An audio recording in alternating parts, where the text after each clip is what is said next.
பரலோகம் செல்வதற்கு விசுவாசம்தான் முக்கியம், இல்லை இல்லை பரிசுத்த தான் முக்கியம் என்று அடிச்சு பேச நம்ம கேர்ள்ஸ் ரெடி ஆயிட்டாங்க. சரி, உங்களை நீங்கள் அறிமுகப்படுத்திக்கோங்க. உங்கள் பேர் சொல்லிவிட்டு உங்கள் தலைப்பை சொல்லி ஸ்டார்ட் பண்ணுங்கள். இதில் அடித்து பேசுகிறது யார்? அடித்து பேசுகிற டீம் யார்? இதில் அடித்து பேசுகிறவங்க கொஞ்சம் பார்த்து அடிங்க. உடம்பு கொஞ்சம் பாடி வீக்காக இருக்குது.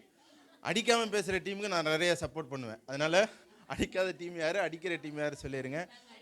அடிக்காமல் பேசுகிறேன். உங்கள் தலைப்பை சொல்லிவிட்டு உங்களுடைய காரியத்தை பேசலாம். அடிக்காதவங்கள நம்பக்கூடாது. பரலோகத்திற்கு செல்ல மிக முக்கியமானது பரிசுத்தமா விசுவாசமா? பரிசுத்தமே என்று சொல்லி என் உரையை தொடங்குகிறேன். ஃபர்ஸ்ட் நம்ம எதிரணியிலேருந்து ஸ்டார்ட் பண்ணலாம். நீங்களே சொல்லுங்க, நீங்கள் 3 பேர் இன்னைக்கு குளிச்சுட்டு தானே வந்தீங்க? அவங்க வாயிலிருந்தே வந்துருச்சு. நம்ம எல்லாரும் ஒரு இடத்துக்கு போகிறோன்னா நம்மளை நல்லா சுத்தம் பண்ணிட்டு தானே போவோம். அதை காட்டிலும் மேலானது உள்ளான பரிசுத்தம்.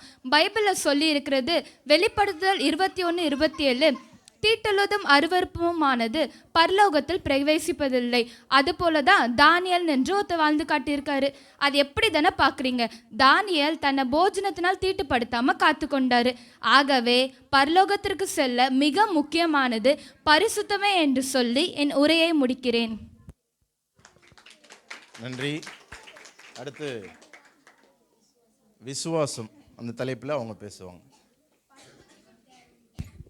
பரலோகத்திற்கு கொண்டு செல்ல விசுவாசமே என்று எனது உரையை தொடங்குகிறேன். நடுவர் அவர்களே, நான் உங்ககிட்ட இருந்து கேட்குறேன், எங்கள் 3 பேரை பார்த்து மட்டும் ஏன் அந்த கேள்வி கேட்குறாங்க? எந்த கேள்வியை கேட்குறாங்க? குளிச்சிங்களான்னு கேட்டிருக்காங்க. குளிச்சிங்களான்னு கேட்குறாங்க. நீங்களே சொல்லுங்களேன். இந்த மாசத்துல நிறைய பேருக்கு குளிக்கவே கஷ்டமா தானே இருக்கு. பாதி பேருக்கு மேல குளிக்காம சென்ட் அடிச்சுட்டு வெளியே கிளம்பிடுறாங்க. யாரையும் வந்து தப்பாலாம் சொல்ல மன்னிச்சுக்கங்க. சரி, அதெல்லாம் விடுங்க, நம்ம கண்டென்ட்டுக்குள்ளே போயிடலாம். அவங்க சொன்னாங்க பரிசுத்தமாக இருந்தால் மட்டும்தான் நம்ம பரலோகத்துக்கு போக முடியும்னு சொன்னாங்க. நம்ம எல்லாருமே வந்து தேவனுடைய நாமத்தை முதல்ல அறிஞ்சு கொண்டு தேவன் இருக்காருன்னு விசுவாசித்த பிறகு தான் நம்ம பரிசுத்த வாழ்க்கைக்குள்ளேயே போகிறோம்.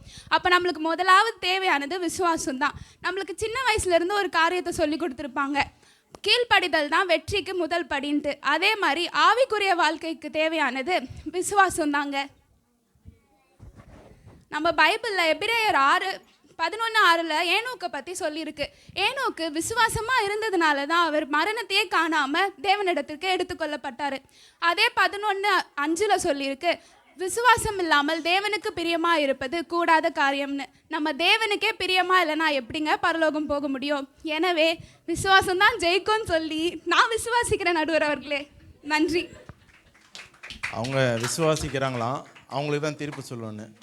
எனக்கு கொடுக்குற தீர்ப்பு போன வாட்டி என்ன ஞாபகம் இருக்குதா? ஜெபமா முயற்சியா? அப்போ தீர்ப்பே கிடையாது. இந்த வாட்டியும் விசுவாசமா பரிசுத்தமா? நல்ல தலைப்பு கொடுக்குறீங்க, உங்களை கர்த்தர் ஆசீர்வதிப்பாராக. தீர்ப்பே கொடுக்காத அளவுக்கு தலைப்புகளை கொடுக்குறீங்க. பாப்பா நல்ல போட்டியாக அடுத்த ஆள் பேசுவாங்க. என்னங்க விசுவாசம் சொல்கிறாங்க இவங்க? பரிசுத்தம் இல்லாமல் யாருனாலும் பரலோகத்துக்கு போக முடியுமாங்க? சொல்லுங்கள். பரிசுத்தம் இல்லாமல் நம்மளால் பரலோகத்துக்கே போக முடியாதுங்க. இதுக்கு ஒரு உதாரணம் தான் நம்ம வேதாமத்தில் இருக்கிற 10 கன்னிகளோட கதையை. இந்த 10 கன்னிகையிலே பார்த்தீங்கன்னா ரொம்ப விசுவாசமாக இருந்தாங்க 10 பேருமே. ஆனால் அதில் 5 பேர் மட்டுமே கர்த்தரோட வருகைக்காக ரொம்ப ஆவலாக காத்திருந்தாங்க. அதுவும் ரொம்ப விசுவாசமாக காத்திருந்தாங்க.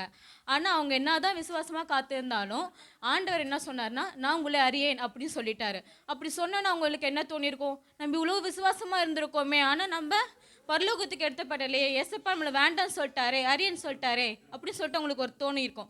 ஏன்னா அவங்க என்ன தான் ஆண்டவருக்கு நிறைய ஊழியர்கள் செஞ்சாலும், ஆண்டவருக்கு பிடிக்கிற நிறைய விஷயங்கள் அவங்க செஞ்சாலும், அவங்களுக்கு ஆண்டவருடைய அபிஷேகமான பரிசுத்தம் இல்லாததுனால அவங்களால பரலோகத்துக்கு போக முடியல.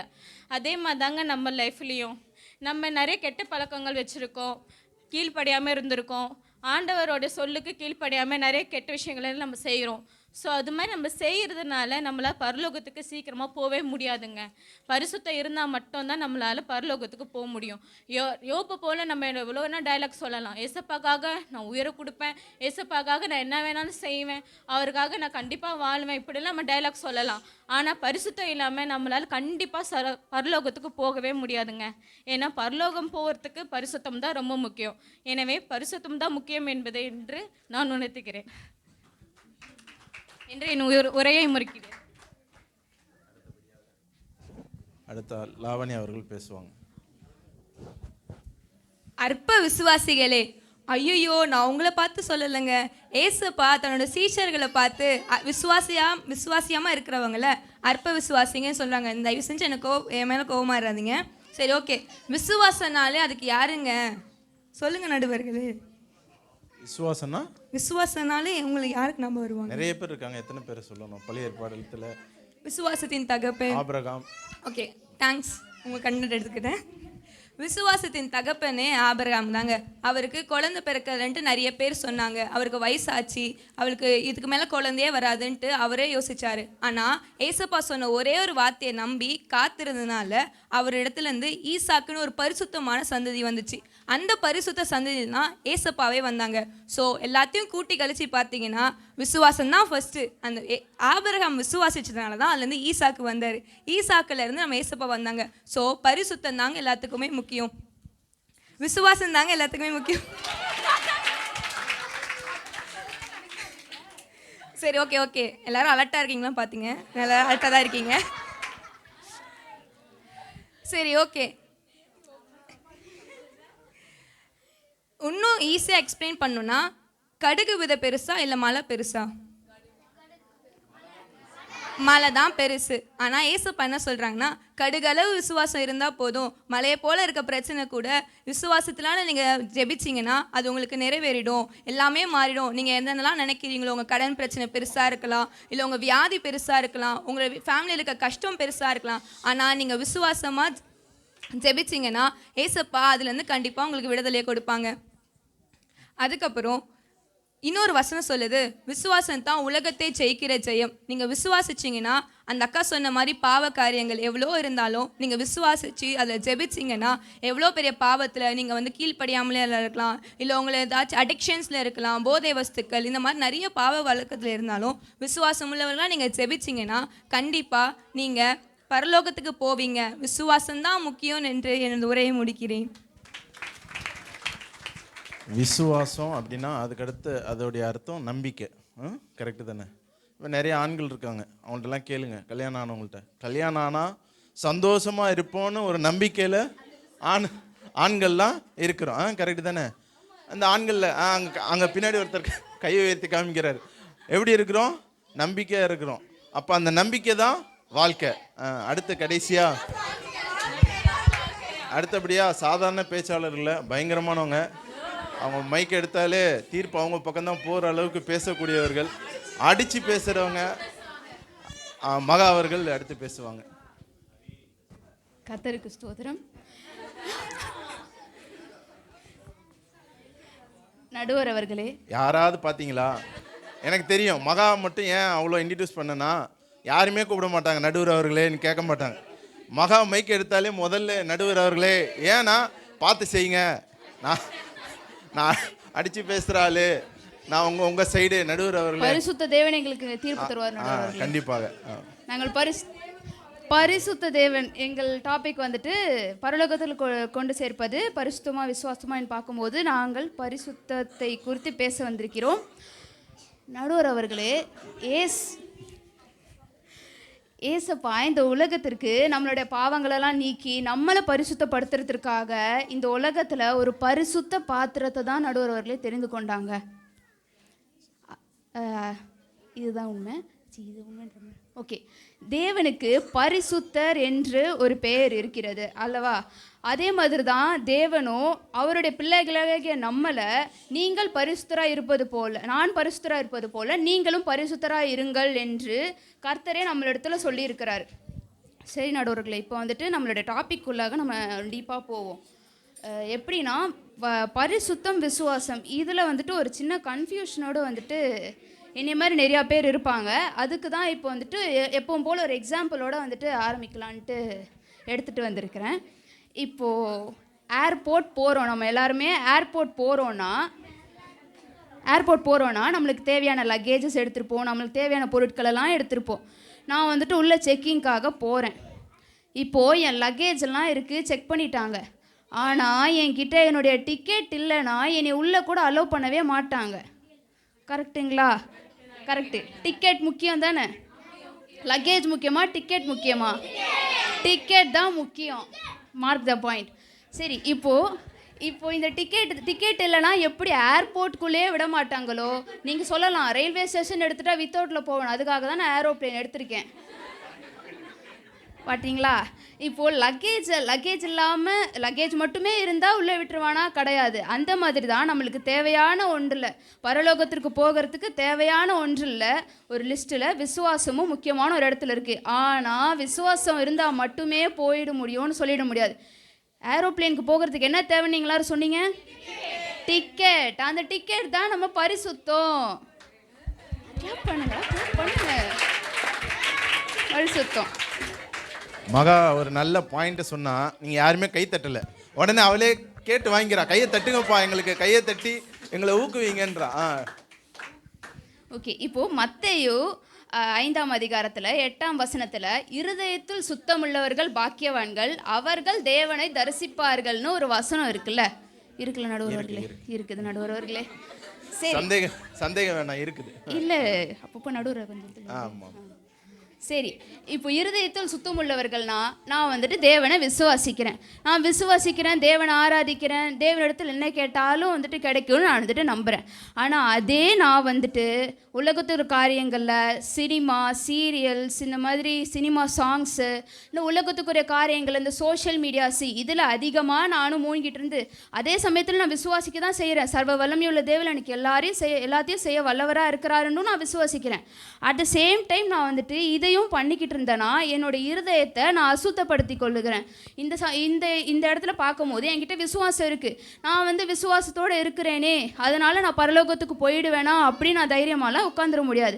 இந்த இடத்துல நம்ம சொல்லும்போது நம்மளுக்கு வந்துட்டு பரிசுத்தம் மிகவும் அவசியமான ஒன்றுன்றதை அடித்து கூறுகிறேன்.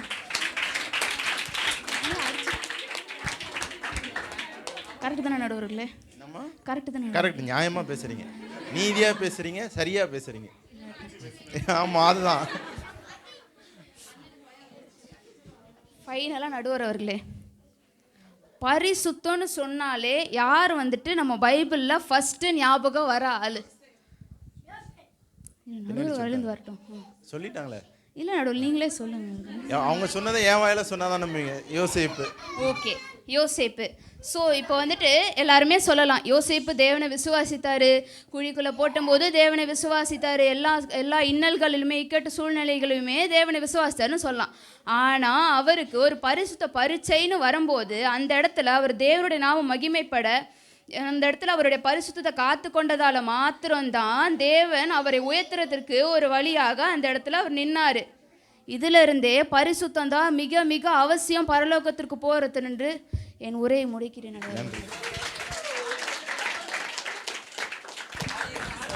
கடைசியாக தீர்ப்பு அவங்க பக்கமா இவங்க பக்கமா என்று அவர்கள் பேசுறதுல விசுவாச பக்கமே என்று அவர்கள் விசுவாசிக்கிறார்கள். கடைசி இதை சகோதரி பேசுவார்கள். நம்ம சகோதரி ரொம்ப அழகாக பேசிட்டு போயிட்டாங்க. நடுவர் அவர்களே, அவங்களுக்கு ஒன்று தெரியுமான்னு தெரில, பரிசுத்த பட்டியல்னு ஒன்று இருக்கா, விசுவாச வீரர்கள் பட்டியல்னு ஒன்று இருக்கா?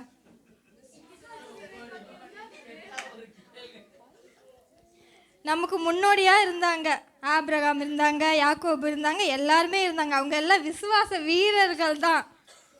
அவங்களுக்கு நம்மளுக்கு பாதையும் அமைச்சு கொடுத்துட்டு போயிருக்காங்க.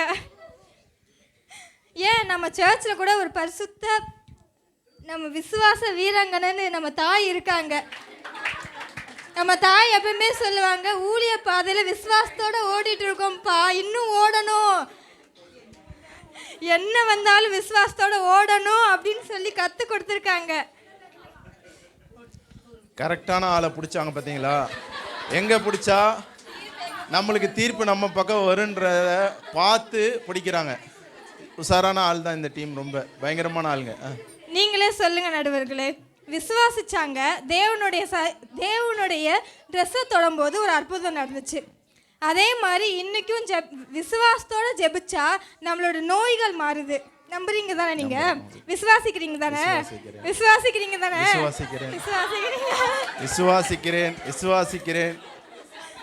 விசுவாசிக்கிறேன்.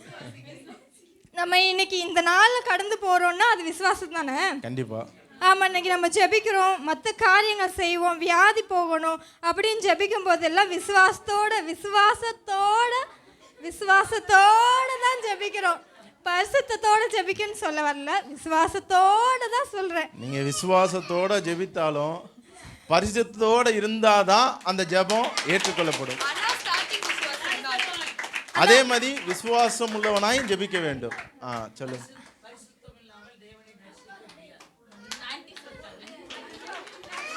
இல்ல அவங்க பேசட்டும், அதோட மைக்க கீழே வச்சிருவாங்க போல பேசுறாங்க. ஆண்டி, தீர்ப்பு நம்ம பக்கம் வராது. விசுவாசம் இல்லாமல் தேவனுக்கு பிரியமா இருப்பது கூடாத காரியம். எங்கள்கிட்டயும் வசனம் இருக்கும்ல, நாங்களும் சாதாரணம் கிடையாதுல்ல. பரிசுத்தத்தை பண்ணிட்டு வசனம் இருக்குதா, விசுவாசத்துக்கு இல்லையான்னு எடுத்து கொடுக்குறாங்க. தேவனுக்கே பிரியம் இல்லைன்னா பரலோகத்துக்கு வந்தா நீ ஏமா வந்த போ அப்படின்னு சொல்லி விட்டுருவாங்க. அதனால நான் என்ன சொல்றேன்னா, நம்ம விசுவாசம் இல்லாம அங்க போய் நின்றா அற்ப விசுவாசியை என்னை விட்டு அகர்ந்து போ அப்படின்னு சொல்லிடுவாரு. கேட்டீங்களா? இது உங்களுக்கு தெரியாத பாயிண்ட். எனவே விசுவாசமே இம்பார்ட்டன்ட் சொல்லி என் உரையை முடிக்கிறேன் நடுவர் அவர்களே. ஆனா நல்ல பாயிண்ட் எடுக்கிறாங்க பிள்ளைங்க. எந்த பக்கமும் தீர்ப்பு சொல்லக்கூடாது. அப்படியே நின்று அவங்க பேசுறதெல்லாம் கேட்டுட்டு தலையாட்டிட்டு லாஸ்டா இருவரும் சமமானவர்களே, சாதாரணமானவர்கள் அல்ல என்று சொல்லி கடந்து போகணும். அடுத்த வாட்டி நானே தலைப்பு கொடுத்துறேன். அப்போ போட்டியாக இருக்கும் பயங்கரமாக. ஆக இவங்க சொன்னாங்க விசுவாசம், அதுக்கடுத்து பரிசுத்தம். தேவன் பரிசுத்தர் என்பதை முதல்ல நம்ம விசுவாசிக்கணும். அல்லேலூயா. அவர் பரிசுத்தமானவர் அப்படின்னு நம்ம விசுவாசிச்சாதான் அவர் மீது நாம் அன்பு கூற முடியும். ஆக நம்மளுக்கு தேவை விசுவாசம், நம்பிக்கை. என் தேவன் எனக்காய் ரத்தம் சிந்தினா நம்ம விசுவாசிக்கிறோம், நம்பிக்கை இருக்கிறோம். மீண்டும் நமக்காய் வரப்போகிறான்னு விசுவாசிக்கிறோம். மீண்டும் நம்மளை கூட்டி செல்வார்னு விசுவாசிக்கிறோம். அவைகள் மத்தியில் ஆண்டவர் சொல்கிறார், நான் பரிசுத்தராக இருப்பது போல நீங்களும் பரிசுத்தராயிருங்க. ஆக விசுவாசமும் பரிசுத்தமும் பரலோகத்துக்கு போவது நம்மளுக்கு தேவை என்று இந்த நாள் தீர்ப்பை இறுதி செய்கிறேன். நன்றி. உறுதி செய்கிறேன். ஸ்டாம்ப் போட்டு சொல்கிறேன். ஆக இரண்டு தரப்பினரும் நல்ல கர்த்தருடைய வசனத்தை, வார்த்தையை, பரிசுத்தத்தை குறித்தும் விசுவாசத்தை குறித்தும் பேசுனீங்க. கர்த்தர் உங்களை ஆசீர்வதிப்பார்கள். தேங்க்யூ.